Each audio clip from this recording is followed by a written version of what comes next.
Hi అండి, welcome to my channel easy cooking with money. నేను ఇవాళ దోసకాయ ఆవకాయ పెడుతున్నానండి. ఈ దోసకాయ ఆవకాయ ఏంటంటే పెద్ద పెద్ద ముక్కలు తరుక్కుంటే అది ఊరేసరికి చిన్నది అయిపోతుంది అన్నమాట. మెంతులు ఒక 3 స్పూన్లు, మూడు టీ స్పూన్లు వేయించుకుని అది చల్లారి పెట్టుకోవాలి. కొంచెం తక్కువ మంట మీద వేయించుకోవాలి, మినిమంలోను వేయించుకుని అది చల్లారి పెట్టుకోవాలి. చల్లారి పెట్టుకున్న తర్వాత అది మిక్సీ జార్లో వేసుకొని ఆవాలు ఉంటాయి కదా, ఆవాల్ని ఒక హాఫ్ కప్ అనమాట. 200 ml కప్పు అంటే 100 ml. ఇది గ్రైండ్ చేస్తే ఎక్కువ అవుతుంది ఆవపొడం, అది గ్రైండ్ చేసుకు పెట్టుకోవాలి. తర్వాత ఈ దోసకాయ ఉంది కదా, అది దోసకాయ ఈ 1 కిలో కాయది అనమాట. మన వైపు కాయలు అయితే చిన్న అంటే ఆంధ్రాలో దొరికే కాయలు అయితే చిన్నవిగా ఉంటాయి. ఇక్కడ ముంబైలో కాయలు ఇలాంటివే దొరుకుతాయి, పెద్ద పెద్దవి. అందులో పులుపు ఉంటుంది. ఇక్కడ ముంబైలో ఈ దోసకాయలకి పులుపు తక్కువ ఉంటుంది. అక్కడ ఆంధ్రాలో కాయలకి చింతపండు వేయక్కర్లేదు, ఆ పులుపు సరిపోతుంది అది. ఇవి లోపల గింజలు తీసేసి ముక్కలు కొంచెం పెద్ద పెద్ద ముక్కల కింద తరుక్కోవాలి.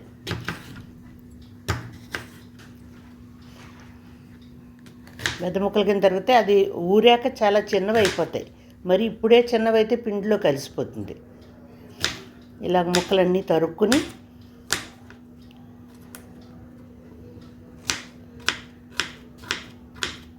అవన్నీ కూడా ఒక గిన్నెలో పెట్టుకొని అప్పుడు తర్వాత ఈ పొడులు, ఈ ఆవు పొడి అది అన్నీ కూడా కొలుచుకోవాలన్నమాట.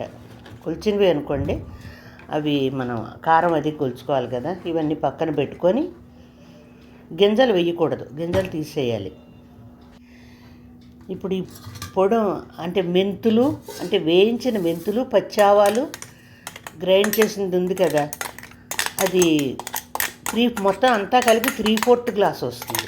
3/4 కప్పు అంటే 200 ml కప్పుతో 3/4 కప్పు వస్తుంది అనమాట.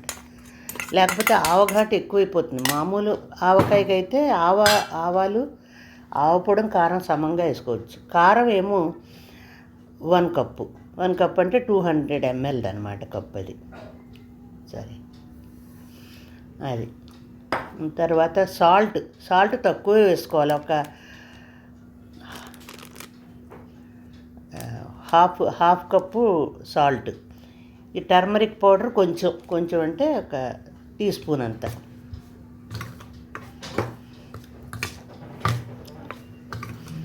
ఇది కారం 100 ml వేసా, 100 గ్రామ్ వేసానండి.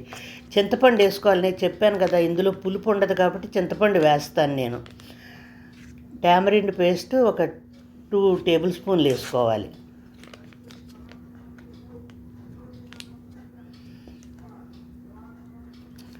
వేస్తే అప్పుడు పులుపు సరిపోతుంది, లేకపోతే ఘాటు ఎక్కువైపోతుంది.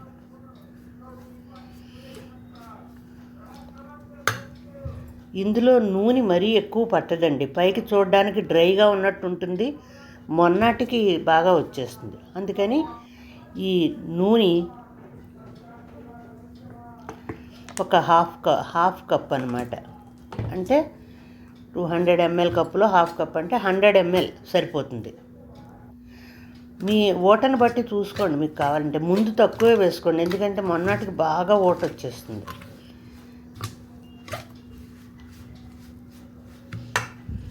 అప్పుడు ఈ ముక్కలు వేసుకొని ఇవన్నీ కలిపేసుకోవాలి.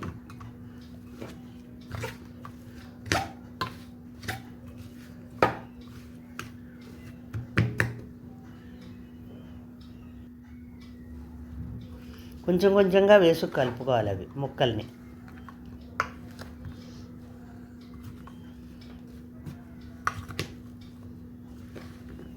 మొత్తం అంతా కూడా కలిపేసుకుని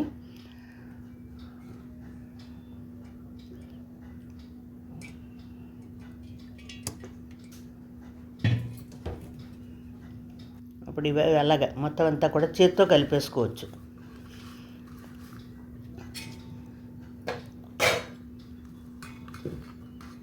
చేత్తో కలిపేసుకుని ఇదంతా కూడా గిన్నెలో పెట్టేసుకుని మూత పెట్టుకుని ఒక్కరోజు వదిలేస్తే చక్కగా చాలా ఓట వచ్చేస్తుంది అనమాట. కొంచెం పైన కొంచెం నూనె వేసుకోవాలి, కొంచెం ముక్కలు జస్ట్ తడిసేట్టు. మొత్తం అంతా కలిపి 100 ml సరిపోతుంది.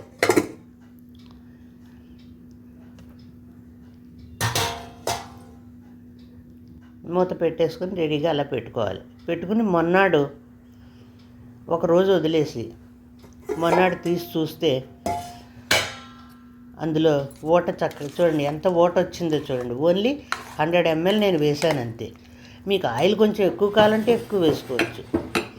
తర్వాత అది మొన్నాడు అనమాట, ఒకరోజు వదిలేశాక అది బాటిల్లో పెట్టేసుకొని చక్కగా స్టోర్ చేసుకోవచ్చు. చాలా టేస్ట్గా ఉంటుంది, ఈజీగా అయిపోతుంది.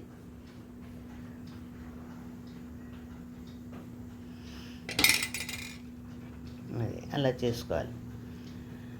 నా ఛానల్ని సబ్స్క్రైబ్ చేయండి, లైక్ చేయండి. ఎవరైనా ఇంతవరకు సబ్స్క్రైబ్ చేసుకొని వాళ్ళు ఉంటే సబ్స్క్రైబ్ చేసుకోండి, లైక్ చేయండి, షేర్ చేయండి. ఇందులో ప్లాస్టిక్ స్పూన్ అది పెట్టుకోకూడదు, పింగాణి స్పూన్ పెట్టాను. Thanks for watching.